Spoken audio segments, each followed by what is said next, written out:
Salut Marie! Bonjour Josée, comment ça va? Ça va super bien, magnifique journée, magnifique endroit pour un 5 à 7, le Guanabana. À Jupiter. Tu sais que c'est ici qu'habitait à l'époque Céline Dion. Elle habitait à Jupiter Island, pas très loin. On comprend qu'elle aimait ça. Je suis sûre qu'elle est venue faire son tour ici. Écoute, il y a de l'ambiance, il y a de la musique, on parle un petit peu plus fort si ça te dérange pas. Beau chemisier en passant. Est-ce qu'on s'est appelé ce matin? On dirait presque. Alors, on est habillés en rose, mais le roman dont je vais te parler, La bête à sa mère, de David Goudreau, n'est pas très rose, hein? En effet. C'est un livre très, très dur qui raconte l'histoire d'un jeune garçon qui a été trimballé d'une famille à l'autre dans son enfance. Sa mère était dépressive, alors il s'est retrouvé en foyer d'accueil et malheureusement, il va décider de prendre la mauvaise voie. Alors, c'est un menteur, un manipulateur, un drogué, il consomme beaucoup, il se détruit. Il est raciste aussi, hein? Raciste, violent. oui, et il se mutile aussi.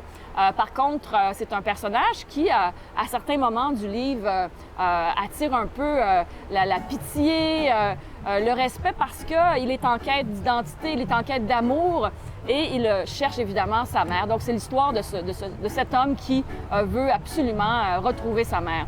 Et moi, je ne connaissais pas David Goudreau. Et je me suis rendu compte que j'étais vraiment face à un auteur incroyable. Il a une écriture rythmée, poétique. Écoute, quand j'ai commencé à lire le livre, je n'ai pas été capable de l'arrêter. Je l'ai lu d'un trait, ce que je ne fais pas souvent. Je n'ai pas dormi de la nuit, si je me souviens bien. J'ai adoré son livre, sa façon de dire les choses, ses coups de poing. Et ce que j'ai trouvé intéressant de David aussi, c'est évidemment son éducation, sa formation. C'est un travailleur social, comme tu sais. Oui, puis on le sent dans son écriture. C'est jamais très loin, que ce soit en roman ou en poésie, parce qu'il fait de la poésie aussi. Ouais. Je pense qu'ils sont inextricables. Les deux se nourrissent un de l'autre. Ouais. Puis c'est peut-être pour ça que tu parlais du personnage de la bête qui, oui, est loin d'être sympathique. Puis on se surprend à être ému quand même. On sent son humanité dans l'écriture. Ça, j'ai trouvé ça bien particulier. Évidemment, il y a une suite à ce livre-là. Il y a 2 autres livres que j'ai bien hâte de lire. Il y a aussi sorti son dernier roman cet automne. Ta mort à moi, oui, récemment. Tu l'as lu, je pense? Je l'ai lu, on a même eu la chance de le rencontrer. Oui, vraiment, c'est un auteur fascinant. Oui, vraiment une star. Et je pense que c'est le prochain Félix Leclerc, le prochain Gilles Vigneault. C'est vraiment pour moi la prochaine star de la littérature au Québec. Et c'est un bon gars. Ce que j'aime de David Goudreau, c'est qu'il s'intéresse aux êtres humains. Absolument. Et ça, vraiment, c'est très, très inspirant, j'ai trouvé, de cet auteur-là. Oui, et puis c'est drôle parce que ces personnages, c'est des poquets de la vie. Hein? Ouais. C'est pas des héros en armure, là. Puis... Non, et lui aussi a été poqué dans sa vie. Tu sais que c'est un ancien consommateur et ça fait 10 ans qu'il ne consomme plus. Je pense qu'il en est assez fier. Avec raison. Oui, et il essaie d'aider les autres, justement, à cesser de consommer pour avoir une meilleure vie. Alors, évidemment qu'on doit retrouver certains de ses caractéristiques, de sa personnalité dans ses livres. Je ne sais pas jusqu'à quel point. Je pense pas qu'il torturait des animaux comme son personnage. Ça, j'ai trouvé ça dur dans le livre parce que non seulement il y a de la violence envers les humains, mais il y a de la violence animale. Et je me suis dit, mon Dieu, est-ce que c'est un peu trop? Mais je pense qu'il y avait une théorie derrière ça. Ben oui, justement, je te disais qu'on l'a déjà rencontré. Et ça, il nous en a parlé. Il nous expliquait que souvent, ce que lui a constaté en tant que thérapeute, disons en tant que travailleur social plutôt, c'est que la violence chez les personnes commence souvent par des tout petits méfaits. Ça va commencer envers les animaux, dans la cour d'école, par des petites choses et ça va subir une escalade. Ouais. Puis c'est tiré de son expérience avec des gens dans le milieu carcéral, par exemple, parce qu'il y va. Ouais. Donc, oui, moi aussi, je trouvais que c'était beaucoup de violence, mais effectivement, il y a une démarche derrière tout ça. Et ce qui m'impressionne aussi de David Goudreau, c'est non seulement il est écrivain, mais il est poète, il est slammer, je sais pas comment vous dites en français, il est conférencier, chroniqueur. Je sais pas où il trouve le temps de tout faire, mais c'est un génie, vraiment. Beaucoup de cordes à son arc. Ouais, et sa poésie est incroyable. Il y en a partout. Même dans son dernier livre, Ta mort à moi, bon, il est question d'un sujet encore là assez dur. Et il y a partout des petites traces de poésie qu'il laisse un peu partout dans le texte. D'ailleurs, c'est quelque chose d'important pour lui, la poésie. Ça aussi, dans notre entrevue, il en a parlé. Je pourrais encore là te montrer des extraits. Écoute, ce qu'il en dit, c'est tellement inspirant. La poésie, en fait, tu la fais voyager, tu la partages, autant dans les écoles, dans les prisons même. Ça doit être des rencontres assez incroyables, ça? Oui, la plupart du temps. La plupart du temps, ça se passe de façon assez magique. Même moi, des fois, je m'étonne encore de ce qui sort, parce que souvent, c'est des ateliers de création. Donc, les détenus écrivent. Dans mon spectacle, d'ailleurs, il y a tout un bloc où je raconte des anecdotes d'ateliers, tout ça. Je termine là-dessus parce que c'est ça le plus important de ce que j'ai vécu avec la poésie, mais j'essaie aussi de faire découvrir nos grands poètes. Donc, pendant le spectacle, je récite du Yves Boisvert, du Hélène Dorion, je fais un clin d'œil à Patrice Desbiens, à d'autres. Donc, l'idée, c'est... je pense que c'est mon approche que j'assume de plus en plus aussi, la place que je veux occuper dans ma petite place à moi dans la littérature québécoise, c'est, oui, produire mes recueils, mes romans, mais le plus important pour moi, c'est vraiment cette espèce de rôle de passeur que j'ai, tu sais. J'ai la chance d'avoir une certaine facilité à rencontrer les gens, puis pour moi, quand je vais dans les écoles, dans les prisons, pour vrai, le plus important, c'est pas de les convaincre de lire ce que moi j'écris, tu sais, c'est de les convaincre de s'intéresser à la littérature québécoise, et peu importe laquelle, il y a du génie dans nos bandes dessinées, dans nos romans, dans nos recueils, dans nos essais, mais la littérature québécoise, c'est plus grand que la somme de tous ces auteurs, et c'est plus important que toutes les petites guéguerres qu'on peut se faire au niveau identitaire et culturel et tout ça. Tu sais, moi, souvent, c'est ça que je me dis quand je vois des gens qui se sentent menacés par l'immigration, parce que le bonjour aille, OK, il y a des choses importantes là-dessus, mais est-ce que tu as lu Marie Huguet? Est-ce que tu as lu Gaston Miron? Est-ce que tu connais Michel Lalonde? Est-ce que tu vas à la librairie? Est-ce que tu t'intéresses à ce qui se passe dans la littérature québécoise?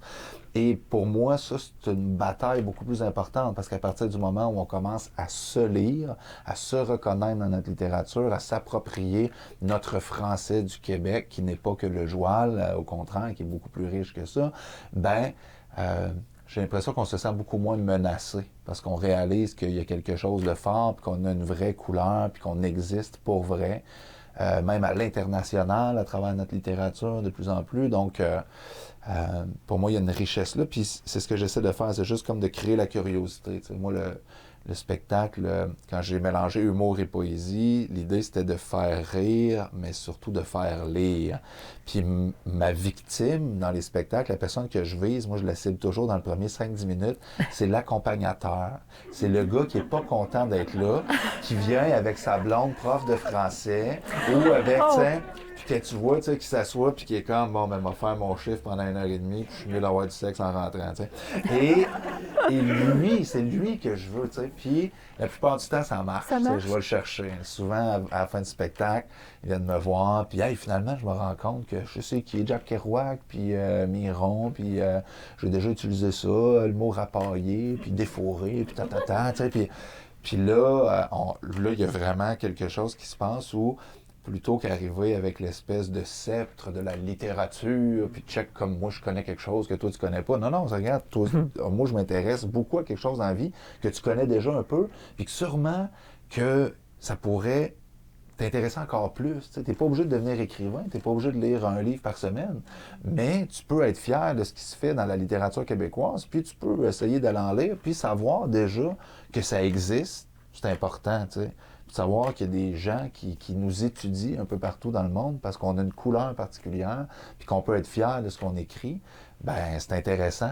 Puis c'est pas intéressant juste pour ta blonde prof de français, c'est intéressant pour les mécaniciens, pour les restaurateurs, pour les hommes d'affaires, pour tout le monde. Tout le monde a à gagner, à connaître sa littérature, ne serait-ce qu'un peu. T'sais. Puis de ce petit peu-là, moi, je fais le pari qu'on va aller plus loin, parce que c'est tellement intéressant que quand tu commences à tirer les ficelles, puis que tu commences à consulter ton libraire, puis à lui poser des vraies questions sur ce qui se fait, puis le dernier livre que j'ai aimé, puis propose-moi-en un, puis après, aller fouiller, puis maintenant, ça existe de plein de façons. Tu sais, les réseaux sociaux, on peut pas juste cracher là-dessus. Il y a de la poésie sur Instagram que des ados lisent qui n'en liraient pas sinon. Tu sais, donc, Voilà, ça existe de plein de façons, puis il faut s'y intéresser. Et non seulement c'est un grand écrivain, mais tu sais qu'il a gagné un très grand prix en France en 2011, un prix de poésie. La Coupe du monde de poésie à Paris, un Québécois. Vraiment, c'est impressionnant et on lit sa poésie magnifique aussi parce qu'il a aussi écrit des recueils de poésie. Exactement. Moi, c'est un auteur que j'ai découvert et que je ne me lasse pas de lire. Et en plus, il est beau. On peut s'amuser un peu. Ça garde rien. Hey Marie, santé! Santé. C'était tellement de fun. Merci.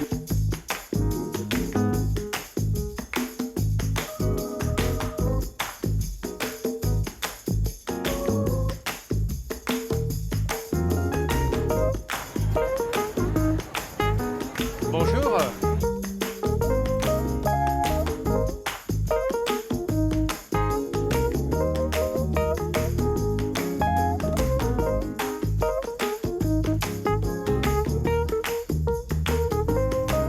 Code Lupin, c'est mon tout premier roman et c'est à la fois une aventure autour de l'œuvre d'Arsène Lupin et un jeu de piste en Normandie, puisque la plupart de ces aventures se déroulent en Normandie. Donc voilà, et on part dans une chasse au trésor dans cette Normandie. Aujourd'hui, c'est vraiment l'histoire qui s'impose et après, effectivement, je choisis le lieu. Après, mes premiers romans se situaient beaucoup en Normandie. C'est l'endroit où j'habite. Et puis, bon, j'avais un éditeur régional, donc évidemment, il voulait que ça se passe en Normandie. Bon, depuis, maintenant, je peux écrire à peu près partout ou sur tous les lieux du monde.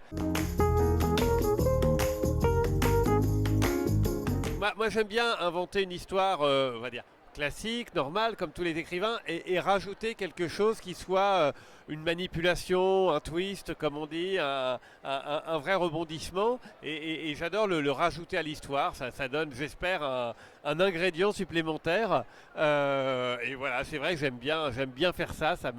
À la fois, ça me motive à écrire, et je pense que ça motive les lecteurs à me lire.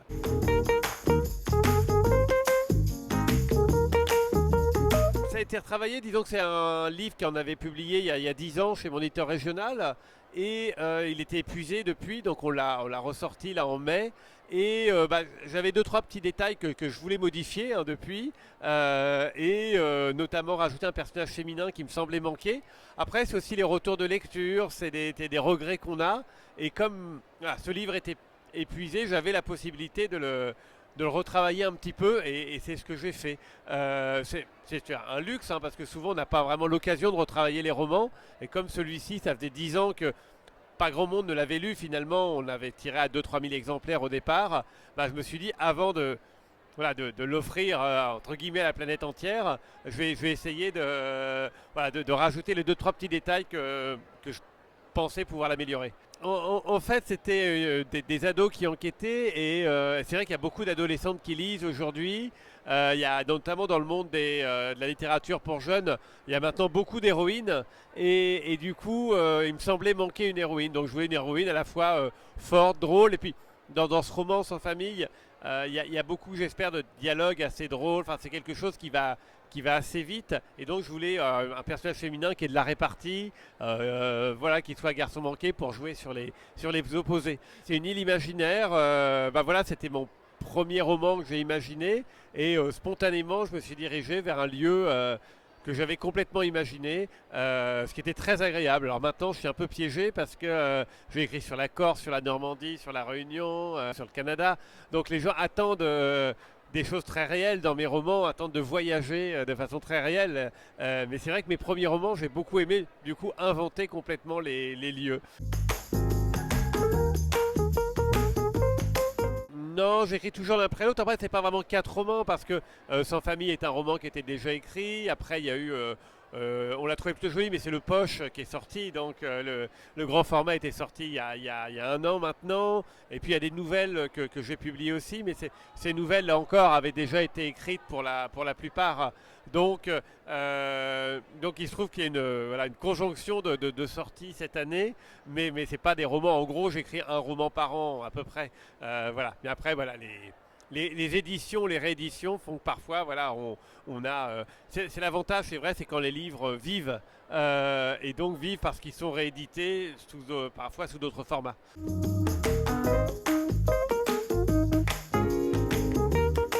Non, alors c'est vrai qu'il y a 3 adaptations pour le cinéma. Il y en a une qui est sortie en mai dernier, qui a été diffusée sur la 2 en France. Et les 2 autres sont Enfin, il y en a une qui est en cours de tournage en Corse et l'autre, Un avion sans aile, qui est fini d'être tourné.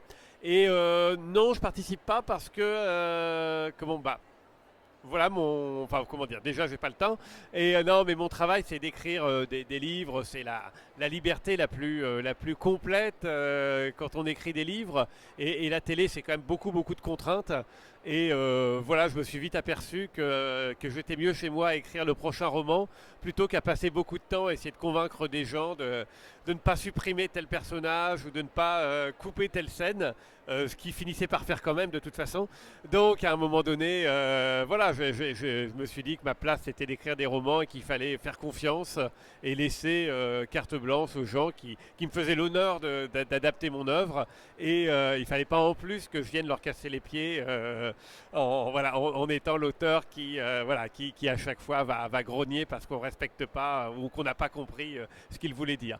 Donc voilà, donc c'est beaucoup plus simple et puis comme ça j'ai la belle surprise de découvrir les choses quand elles sortent. C'est à la fois émouvant parce que évidemment ils sont incarnés.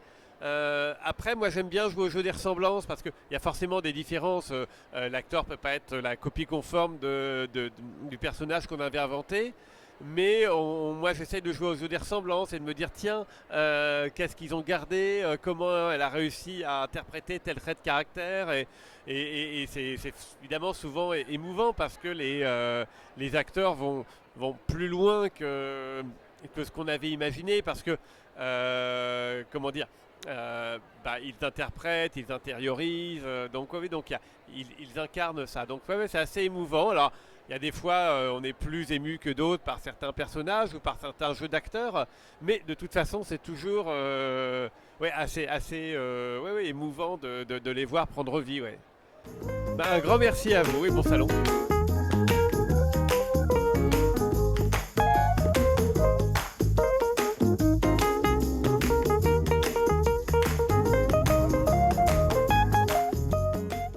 Comment ça va, M. Bouchard? Il est vrai que nous la posons souvent, cette question banale. Tellement souvent que ce n'est plus une question, c'est un code de reconnaissance. Mais s'il fallait la prendre au pied de la lettre, la réponse risquerait de surprendre. Vous voulez vraiment savoir comment ça va? Je peux me débarrasser de la convention et répondre tout simplement « ça va bien, merci, et vous? » Mais je peux aussi dire « ça ne va pas bien du tout ». Auquel cas vous allez devoir poursuivre la conversation dans un sens inattendu. Qu'est-ce qui ne va pas? Ça se dit déjà sur un autre ton et annonce un échange plus soutenu. Mais je pourrais vous répondre encore, ce qui serait le pire des cas. Vous voulez vraiment le savoir? Vous tenez vraiment à savoir comment je vais? Alors prenez un siège, je vais vous raconter. Nous sautons au raccourci et nous répondons « ça va très bien ». Nous le disons même si nous souffrons de quelque chose, même si nous n'allons pas bien. Le « ça va bien » est certainement le mensonge le plus répandu qui soit.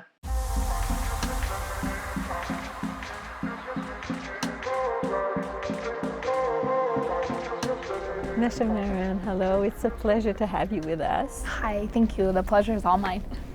After short stories and essays, a first book that has received an immense welcome, well-deserved, but... Thank you. Yeah, I've been pleasantly surprised, honestly, as my first book, as you said, and you never know what's going to happen with the book, but I've been so overwhelmingly happy with the way that it's been received.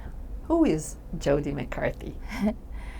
So Jodi is a woman who, when we first meet her at the opening of the book, is leaving prison. She's been in prison for 18 years, and we meet her right at the moment when she's literally stepping out that door and into the next part of her life.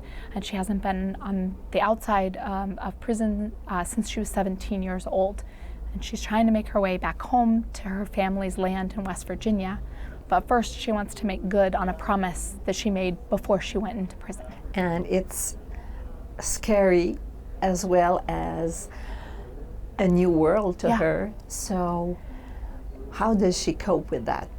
Yeah, I mean, that ends up being what much of the book is about, is of course she is very excited to be released and to be on parole and be able to live outside of prison, but it's also scary and overwhelming, and she is not very well equipped for it.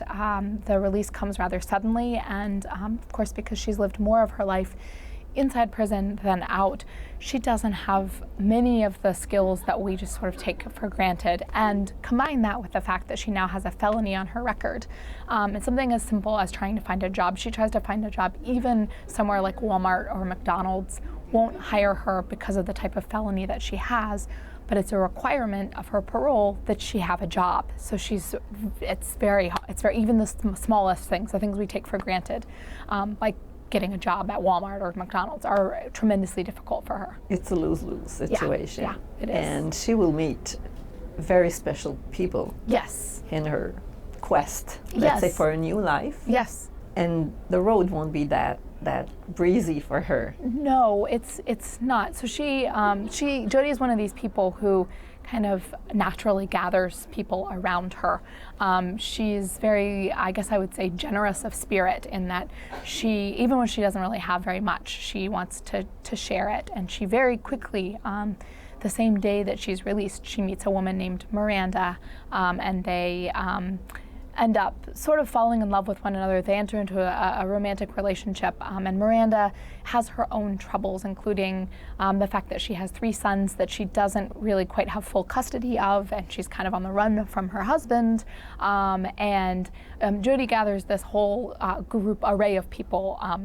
The younger son of her ex-girlfriend, a woman from Mexico who is trying to make a better life for herself, and they all end up in this piece of land in West Virginia, and they all have in common that they're really doing their best to try to make a new life for themselves, but each one of them has many things going against that. So when they're all just there in the cabin together, life can seem pretty great, but as soon as they step out of that bubble, then they run into so many difficulties.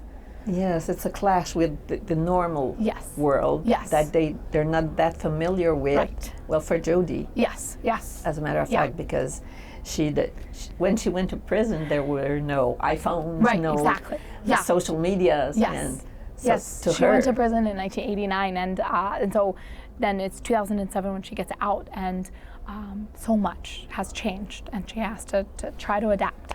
Yeah. so that's what Sugar Run is about. Yes, it is. It's her journey to making a new life, and it's definitely not an easy journey, but I hope that readers enjoy going along with her on that journey. I'm sure they will. Thank you so Yes. much. Thank Nessa. you. Cada momento encuentro este